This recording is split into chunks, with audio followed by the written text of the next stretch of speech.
এরপরে দেখেন 4 নম্বর হচ্ছে ওয়াতুসফাদু ফিহি মারাদাতু শায়াতিন, সিয়ামদারের জন্য, রোজাদারের জন্য শয়তানদেরকে শিকলের মাধ্যমে বেঁধে রাখা হয়েছে যেন তারা সরাসরি সহজে ধোঁকা দিতে না পারে।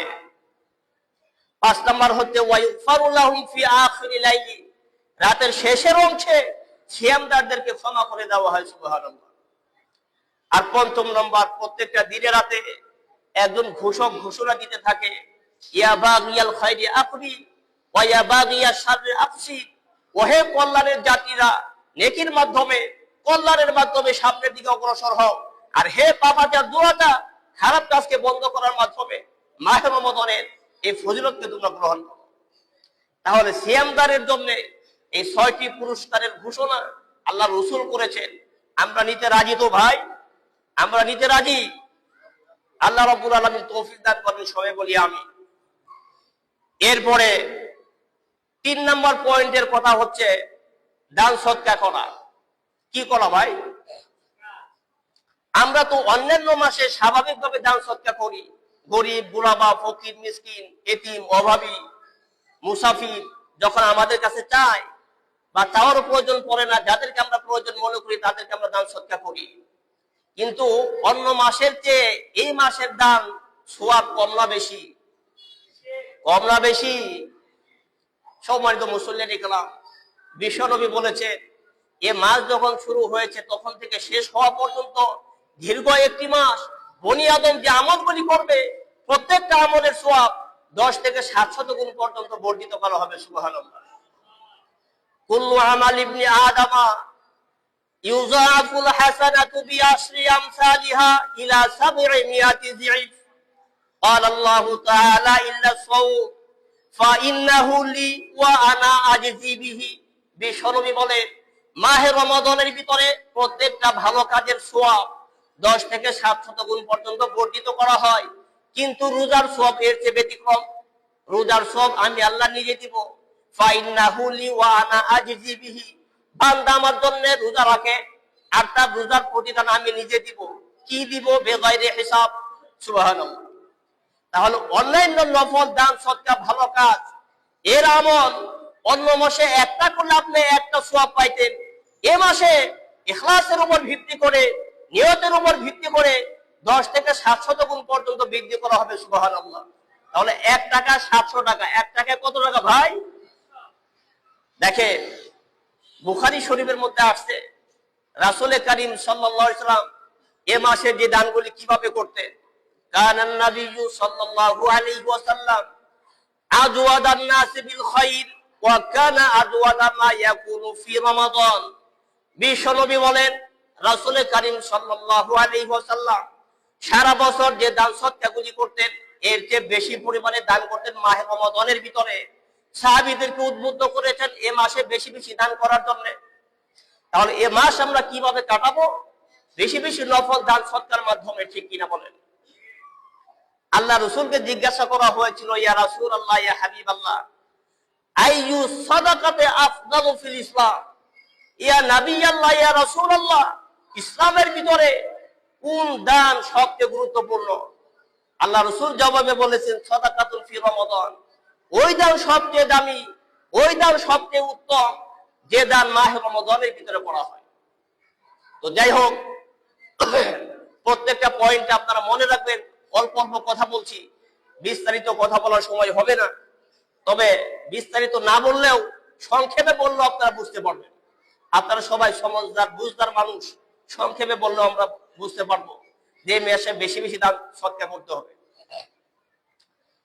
এরপরে 4 নম্বর কাজ, মিথ্যা পরিহার করতে হবে। কি পরিহার করতে হবে ভাই?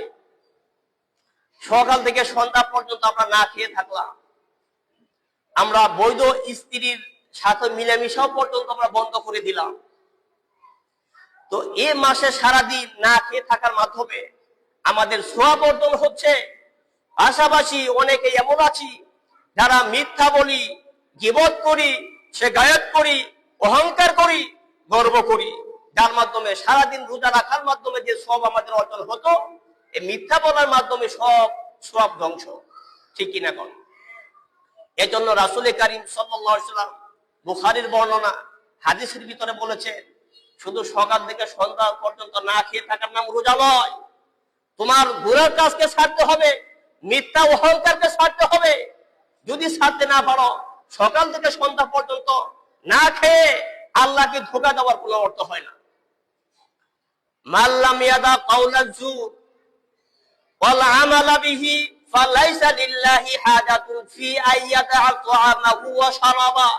বিশ্বনবী বলেন, মিথ্যা কথা যে ছাড়তে পারলো না, চুগলখড়ি গুনার কাজ যে বন্ধ করতে পারলো না, শুধু মাহে রমাদানের ভিতরে না খেয়ে থাকার কোনো অর্থ হয় না। কথা বুঝতে পারছেন? তাহলে গুনার কাজ ছাড়তে হবে, এভাবে মিথ্যা শেখায়ে চুগলখড়ি, অন্যের বদনাম, অন্যের দোষ, এসব থেকে পরহেজ থাকতে হবে। তাহলে সিয়াম সাধনার যে ফজিলত সেটা আমরা পেয়ে যাবো ইনশাআল্লাহ। এরপরে 5 নাম্বার হচ্ছে সহনশীল হওয়া। কি হওয়া ভাই? সহনশীল হতে হবে, ধৈর্যশীল হতে হবে। ঝগড়াঝাটি করা যাবে না। যদি কেউ ঝগড়াঝাটি করতে চায় তাহলে তাকে বলতে হবে, ভাই আমি তোমার সাথে ঝগড়া করতে প্রস্তুত নই, আমি একজন সিয়ামদার, আমি একজন রোজাদার। বুখারীর হাদিস, ইযা কানা ইয়াউমি সাওমি আহাদিকুম ফালা ইয়ারফাস ওয়ালা ইয়াসখাব ফাইন সাবাহু আহাদুন আও কাতালাহু ফালিয়াকুল ইন্নী ইমরুউন সায়েম। বিশ্বনবী বলেন, মাহে রমাদানের ভিতরে তোমার সাথে যদি কেউ ঝগড়া লিপ্ত হতে চায়, তুমি বলো আমি তোমার সাথে ঝগড়া করতে ইচ্ছুক নই, আমি সিয়ামদার, আমি রোজাদার। দুঃখের কথা কোথায় বলবো, আজকে আমাদের দেশে মাহে রমাদানের ভিতরে ঝগড়াঝাটি তো পরের কথা, একজন অপরজনকে মেরে পর্যন্ত ফেলতেছে, ঠিক কিনা কর? শুধু তাই নয়, আত্মীয় স্বজনের ভিতরে ভাতিজা তার চাচাকে মেরে ফেলে, এমন ঘটনা আছে না নাই? গতকালকে জানাজা পড়লাম আড়াইবাড়ি দরবার শরীফে। আড়াইবাড়ি একটা পবিত্র জায়গা, একটা পবিত্র এলাকা।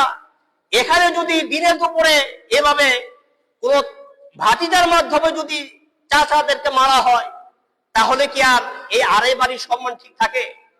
ব্রাহ্মণবাড়িয়া ডিস্ট্রিক্টের সম্মান ঠিক থাকে? কসবা থানার সম্মান ঠিক থাকে? ঠিক থাকে না। সুতরাং সম্মানিত ভাইরা, আজকের মসজিদ থেকে তার তহিন কণ্ঠে বলতে চাই, যে সমস্ত কুলাঙ্গারেরা ভাতিজার মাধ্যমে তার চাচাকে খুন করেছে, অনতি বিলম্বে তাদেরকে দৃষ্টান্তমূলক শাস্তির মাধ্যমে মানুষদেরকে দেখাইতে হবে, সমাজদেরকে দেখাইতে হবে যে এভাবে অন্যায়ভাবে হত্যা করার বিচার কি হতে পারে, ঠিক কিনা কর? এখনো কেন তাদেরকে ধরা হইল না? কেন এখনো পুলিশের কাছে সুপর্দ করা হইল না? যত দ্রুত সম্ভব এলাকাবাসী আপনারা যারা আছে, মুরব্বিয়ান যারা আছে, আপনারা খুব দ্রুত গতিতে আসামিদেরকে ধরার মাধ্যমে, পুলিশের মাধ্যমে সুপর্দ করার মাধ্যমে এর বিচার আপনারা করবেন। তাহলেই এ এলাকাবাসী শান্ত হবে, ওই পরিবারটা শান্ত হবে, ঠিক কিনা কর? সম্মানিত ভাইরা, কি করে সম্ভব রে ভাই? ভাতিজা তার চাচাকে মারে, এটা কি বলা যায়? আমি এই কথাগুলি কেন বললাম দেখেন, রাসূল কারীম সাল্লাল্লাহু আলাইহি ওয়াসাল্লাম বলেছেন, লা জাওয়ালুদ দুনিয়া আহওয়ানু আলাল্লাহি মিন কাতলি রাজুলি মুসলিম। একজন মুসলমানকে হত্যা করা এমন কঠিন, আল্লাহর কাছে এত বড় জঘন্য অপরাধ, পুরা পৃথিবী ধ্বংস করার চেয়ে বেশি অপরাধ। সুতরাং এই কাজগুলি আমরা করবো না আবার রমজান মাসে। তো মাহে রমাদানের ভিতরে বিশ্বনবীর বার্তা হচ্ছে, যদি তোমার সাথে কেউ ঝগড়া করতে চায়, তুমি তাদেরকে বলে দাও যে আমি একজন সিয়ামদার, আমি একজন রোজাদার, ঠিক কিনা কর? আরে ভাই, অনেক কথা, এই কথাগুলি তো বললে আমার মূল কথা আমি বলতে পারবো না। গতকালকে ফেসবুকের মাধ্যমে আসছে, ইউটিউবের মাধ্যমে আসছে, পত্র পত্রিকার মাধ্যমে প্রকাশিত, ঢাকার রায়ের বাজারে এভাবে অল্প বয়সের একজন শিশুকে ধর্ষণ করে হত্যা করা হয়েছে। এরপরে ঢাকার হাতির ঝিলে একই ধরনের ন্যাক্কারজনক ঘটনা হয়েছে। আবার একই ঘটনা ঘটেছে নরসিংদীতে, সেখানে সেই 6 বছরের সেই শিশুকে বাবার কাছ থেকে তুলে নিয়ে বাসার সামনে নিয়ে তাকে হত্যা করা হয়েছে। এই ঘটনা কোথায় বলবো রে ভাই? একটা সময় আমরা বলতাম যে লীগের ছেলে পেলে এসব করে ছাত্রলীগের ছেলেরা এসব করে, এভাবে যুবলীগের ছেলেরা এসব করে, ফ্যাসিবাদের সরকারেরা এসব করে। এখন কোন সরকাররা করতেছে? সুতরাং সম্মানিত ভাইরা, চোখ কান খোলা রেখে আমাদেরকে চলতে হবে। আপনি যে দলেরই হন না কেন, যত বড় ক্ষমতাধর আপনি হন না কেন, ইসলামের সামনে, কোরআনের সামনে আপনার বাহাদুরি, আপনার ক্ষমতা টিকবে না, ঠিক কিনা বলেন? সুতরাং যে কয়েকটা কথা আমি বললাম, অবিলম্বে এদেরকে ধরুন, এদের বিচারকে নিশ্চিত করুন, তাহলে দেশ শান্ত হবে, বাংলাদেশের মানুষ সজাগ হবে ইনশাআল্লাহ।